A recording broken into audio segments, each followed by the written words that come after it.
तस्दीक करनी थी। तमाम लोग जो फ़ोन करके पूछ रहे हैं, जानकारी चाहते हैं, उनको उन्होंने पुष्टि की है कि 5 बजे के आसपास राहत इंदौरी साहब को हृदय गति रुक जाने के कारण, हार्ट अटैक आने के कारण उनका निधन हो गया। ये जानकारी उन्होंने दी है। कुमार विश्वास को आप सुन रहे थे, लेकिन राहत इंदौरी वो शायर हैं जिनका शेर हाल फिलहाल सबसे ज्यादा बोला, सुना और इस्तेमाल किया गया, जिसमें उन्होंने कहा था कि सभी का खून शामिल है यहां की मिट्टी में, किसी के बाप का हिंदुस्तान थोड़ी। जरा उनके कुछ और शेर आपको सुनवाते हैं। कहानी बेअसर हो जाएगी, जिंदगी की हर कहानी बेअसर हो जाएगी। हम ना होंगे तो ये दुनिया दरबदर हो जाएगी। जिंदगी की हर कहानी बेअसर हो जाएगी। हम ना होंगे तो ये दुनिया दरबदर हो जाएगी। पांव पत्थर करके छोड़ेगी, पांव पत्थर करके छोड़ेगी। अगर रुक जाइए, चलते रहिए तो जमीन भी हम सफर हो जाएगी। पांव पत्थर करके रख देगी। अगर रुक जाइए, चलते रहिए तो जमीन भी हम सफर हो जाएगी, जमीन भी हम सफर हो जाएगी। और जुगनुओं को साथ लेकर, जुगनुओं को साथ लेकर, जुगनुओं को साथ लेकर रात रोशन कीजिए। रास्ता सूरज का देखा तो सहर हो जाएगी। रास्ता सूरज का देखा तो सहर हो जाएगी। आज ये जिंदगी सवाल किया। दिल के बाजार में बैठे हैं खसारा करके, तेरी हर बात मोहब्बत में गवारा करके। दिल के बाजार में बैठे हैं खसारा करके। आसमानों की तरफ फेंक दिया है मैंने, चंद मिट्टी के चिरागों को सितारा करके। आसमानों की तरफ फेंक दिया है मैंने, चंद मिट्टी के चिरागों को सितारा करके। साहब मैं वो दरिया हूँ, मैं वो दरिया हूँ, मैं वो दरिया हूँ कि हर बूंद भंवर है जिसकी। तुमने अच्छा ही किया मुझसे किनारा करके। मैं वो दरिया हूँ कि हर बूंद भंवर है जिसकी। तुमने अच्छा ही किया मुझसे किनारा करके। इस शेर का भी मजा लीजिएगा। देखिए, गजल की जान जो है वो रोमांस है। रोमांस जो रोमानवी तगज़ुल हमारे हिस्से में थोड़ा कम ही आया, लेकिन लगे रहे हम जरूर। सारी जिंदगी गुजार दी हमने। देखिए तो कुछ शेर आ जाता है उसमें। आते जाते हैं कई रंग मेरे चेहरे पर, तुमने अच्छा ही किया मुझसे किनारा करके। मैं वो दरिया हूं कि हर बूंद भंवर है जिसकी। तुमने अच्छा ही किया मुझसे किनारा करके। आते जाते हैं कई रंग मेरे चेहरे पर, लोग लेते हैं मजा जिक्र तुम्हारा करके। आते जाते हैं कई रंग मेरे चेहरे पर, लोग लेते हैं मजा जिक्र तुम्हारा करके। मुंतजिर हूं, इंतजार कर रहा हूं, मुंतजिर हूं कि सितारों की जरा आंख लगे। मुंतजिर हूं कि सितारों की जरा आंख लगे। चांद को छत पे बुला लूंगा इशारा करके।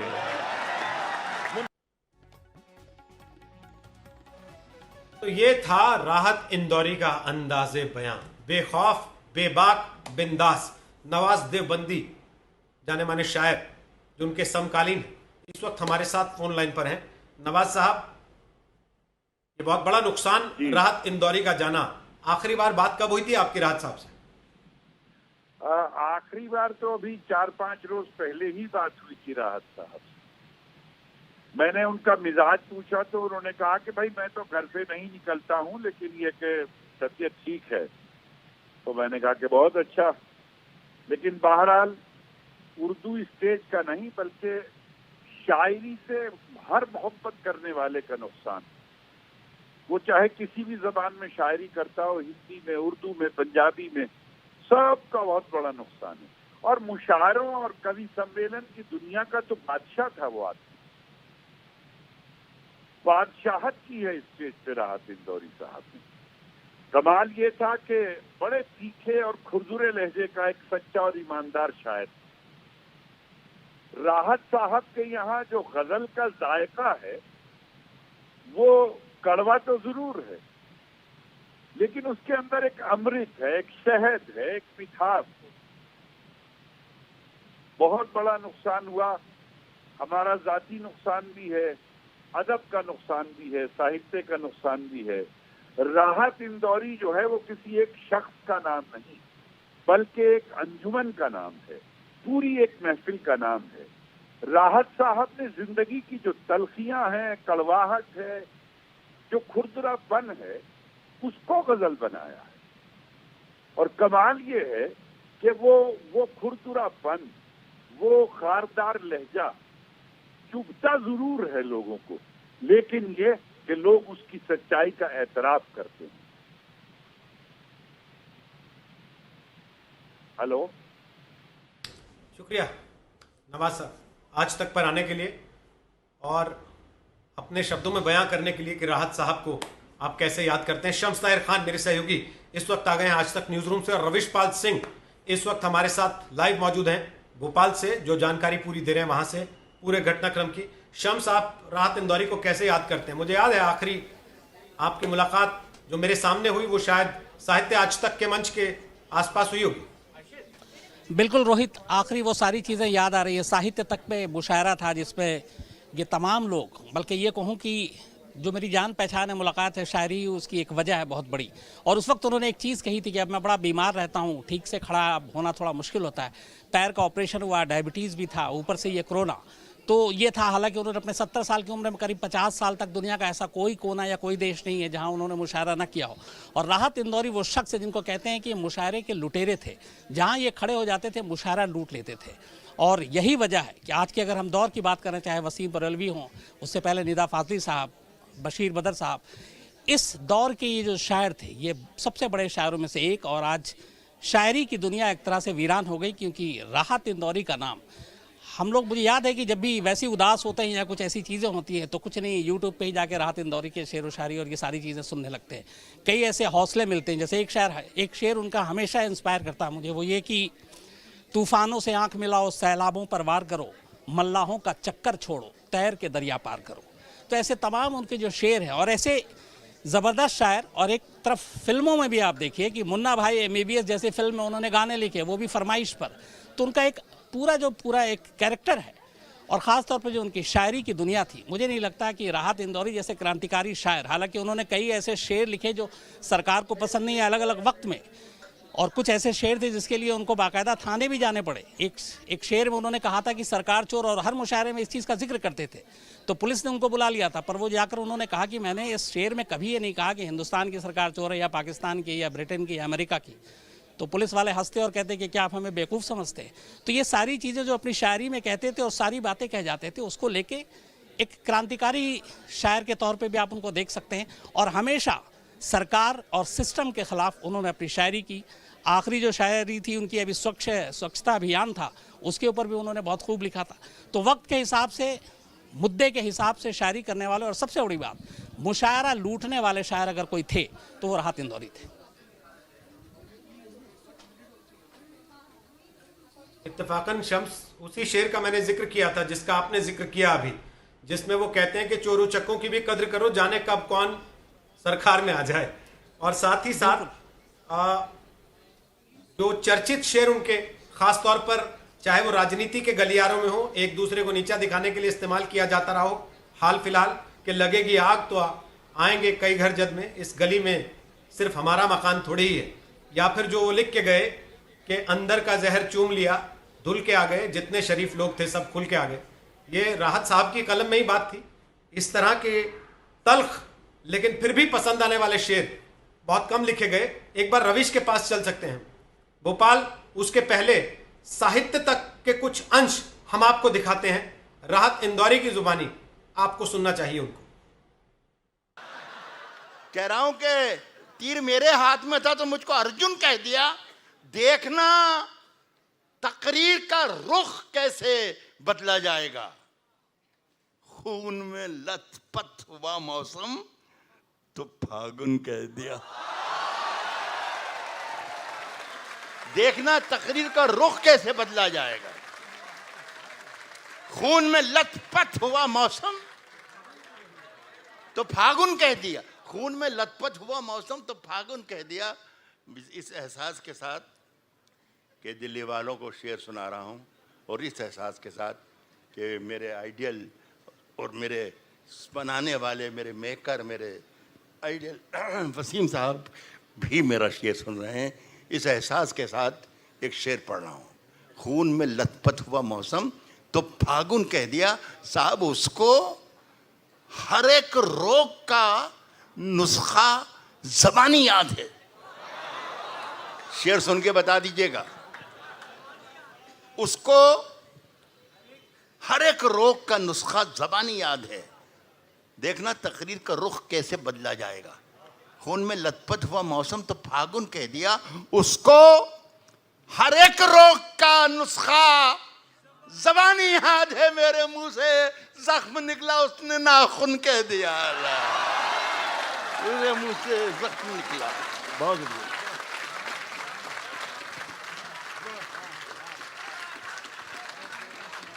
उसको हर एक जख्म का, उसको हर एक रोग का नुस्खा ज़बानी याद है। मेरे मुंह से जख्म निकला उसने नाखून कह दिया। उसने नाखून कह दिया। अब अगर बच्चे हों यहाँ तो सुने बच्चों के लिए कैसा शेर होना चाहिए। घुल गए होंठों पे सबके खट्टे मीठे जायके,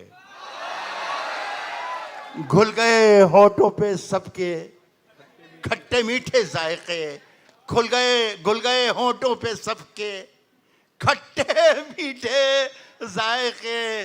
मैंने उसकी सांवली रंगत को जामुन कह दिया। बहुत बहुत शुक्रिया। मेरा बहुत शुक्रिया। पाल सिंह हमारे सहयोगी इस वक्त भोपाल से मौजूद हैं। रवीश, अंतिम क्रियाएं राहत इंदौरी की कब होंगी? क्या कुछ तय हो पाया, कुछ जानकारी मिल पाई है? जो लोग अंतिम दर्शन करना चाहेंगे उनके लिए बड़ा कठिन होगा, क्योंकि कोरोना पॉजिटिव पाए जाने के बाद उनको अस्पताल में भर्ती कराया गया था। जी बिल्कुल, अभी तक की जो बात हुई है उसके मुताबिक उनके अंतिम दर्शनों के लिए फिलहाल कोई व्यवस्था नहीं की गई है, क्योंकि दो बड़ी वजह है। एक तो वो खुद कोरोना संक्रमित थे, और क्योंकि मध्य प्रदेश में कोरोना के सबसे ज्यादा मामले इंदौर में ही हैं, तो प्रशासन वहां पर इस तरीके का कोई जोखिम लेना नहीं चाहता, और इसीलिए फिलहाल जो हमारी बात हुई है वहां के स्थानीय प्रशासन से, उनके मुताबिक अंतिम क्रियाएं जो उनकी होंगी उन्हें कब सुपुर्दे खाक किया जाएगा ये परिवार तय करेगा। शायद उनके जो विदेशों में जो रिश्तेदार रहते हैं, अगर या देश के दूसरे अन्य हिस्सों में अगर वो आना चाहें तो शायद आज उन्हें रख सकते हैं, कल सुपुर्दे खाक करें, लेकिन ये फैसला परिवार को करना है। लेकिन प्रशासन की तरफ से इतना जरूर साफ कर दिया गया है कि उनके अंतिम दर्शनों की फिलहाल अभी कोई व्यवस्था नहीं की जा रही है, क्योंकि मध्य प्रदेश के इंदौर में और खासतौर से वो खुद भी कोरोना संक्रमित थे, तो इसलिए इसे दूर रखा जाएगा। लेकिन यहाँ पे मैं एक बात आपको रोहित बताना चाहूंगा कि राहत इंदौरी साहब की जो शख्सियत थी, जो उनका कद था, वो किस तरीके से था। वो केवल एक ऐसे शायर के तौर पे नहीं पहचाने जाते थे जो सिस्टम के खिलाफ बोलते हो, सरकार को बार बार आईना दिखाते हो, लेकिन यही वो राहत इंदौरी हैं जिन्होंने जब इंदौर में टाटपट्टी बाखल इलाके में स्वास्थ्य कर्मियों की टीम गई थी और उन पर हमला हुआ था, तो एक अभिभावक के तौर पे राहत इंदौरी ने एक वीडियो जारी किया था। उन्होंने सोशल मीडिया पे वीडियो जारी करके खुद उस हमले को लेकर के इंदौर की तरफ से, टाटपट्टी बाखल के लोगों की तरफ से गलती स्वीकार करते हुए माफी मांगी थी। और ये शायद उनके ही वीडियो का असर था कि जब टाटपट्टी बाखल में दोबारा स्वास्थ्य कर्मियों की टीम गई तो उनका स्वागत फूलों से हुआ था, गुलाब से हुआ था, पत्थरों से उन पर हमला नहीं हुआ था। तो इस तरीके की एक शख्सियत थी, और जाहिर सी बात है कि ऐसी शख्सियत का बीच में से गुजर जाना एक बहुत बड़ा नुकसान है, जिसकी भरपाई जो अब शायद कभी नहीं हो पाएगी। बिल्कुल, लेकिन क्या कोई प्रोटोकॉल है? कोरोना पॉजिटिव जिनकी मृत्यु हो जाती है उनके पार्थिव शरीर परिवारों को दिए जाते हैं, या फिर प्रशासन अपनी देखरेख में उनकी अंतिम क्रियाएं करवाता है? देखिए, कोरोना संक्रमित व्यक्ति का जब निधन होता है तो उसके लिए प्रोटोकॉल बिल्कुल तय है। परिवार के लोगों को वहां बुलाया जरूर जाएगा, उन्हें दूर से ही शव का अंतिम दर्शन जो है वो करवाया जाएगा। ये प्रोटोकॉल है। इससे पहले भी जितने निधन हुए हैं मध्य प्रदेश में, खासतौर से जब हम कोरोना वॉरियर्स की बात करते हैं जिनका निधन हुआ है, तो उनके अंतिम संस्कार में भी इस बात का बखूबी ध्यान रखा गया है। घर वालों को जरूर बुलाया जाता है, जो अंतिम संस्कार होता है, अंतिम क्रियाएं होती है उस दौरान, लेकिन उन्हें दूर से ही दर्शन करवाए जाते हैं। पीपीई किट पहन के उन्हें जाना होता है वहां पे, भले ही वो कब्रगाह हो या फिर विश्राम घाट हो, पीपीई किट पहन के वो जा सकते हैं। कुछ लोग ही वहां पे परिवार के जो है इक्का दुक्का लोग, उन्हें ही जाने की इजाजत होती है। पूरी क्रियाएं जो होती है वो प्रशासन की तरफ से ही की जाती है। लेकिन राहत इंदौरी साहब का क्योंकि कद इतना बड़ा था, जाहिर सी बात है कि उनके प्रशंसक भी आएंगे, तो फिलहाल इसकी अनुमति नहीं होगी। लेकिन देखना अब यह है कि परिवार से किस किस को अनुमति मिलती है। जहां पे अगर सुपुर्दे खाक उन्हें किया जाता है तो कब्रगाह में जाने के लिए, क्योंकि इतना जरूर तय है कि वो कोरोना संक्रमित थे, तो उनका जो पूरा अंतिम क्रियाएं जो होंगी, जो सुपुर्दे खाक उन्हें किया जाएगा, वो पूरी की पूरी प्रक्रिया प्रशासन की देखरेख में ही होगी, ये जरूर तय है। शुक्रिया रवीश, फिलहाल जानकारी देने के लिए। शुक्रिया शम्स साहब का भी आने के लिए और राहत साहब के बारे में कुछ नई बातें हमारे दर्शकों को बताने के लिए। राहत इंदौरी नहीं रहे, कोरोना पॉजिटिव पाए जाने के बाद उन्हें इंदौर के अस्पताल में भर्ती कराया गया था, लेकिन अब से करीब 1 घंटा पहले दिल का दौरा पड़ने से उनका देहांत हो गया, उनका निधन हो गया। आगे बढ़ने से पहले नजर डाल लेते हैं इस वक्त की हेडलाइंस पर। होने दो, जान थोड़ी है, ये सब धुआं है, कोई आसमान थोड़ी है, ये सब धुआं है, कोई आसमान थोड़ी है, कोई आसमान थोड़ी है साहब। लगेगी आग तो आएंगे घर के ही जद में, लगेगी आग तो आएंगे घर के ही जद में, यहां पे सिर्फ हमारा मकान थोड़ी है। नमस्कार, मैं हूं अंजना ओम कश्यप। हमें उम्मीद है ये वीडियो आपको पसंद आया होगा। लेटेस्ट खबरों के लिए यूं ही देखते रहिए आज तक, और इस वीडियो के पसंद आने पर लाइक, शेयर एंड सब्सक्राइब करना ना भूलें।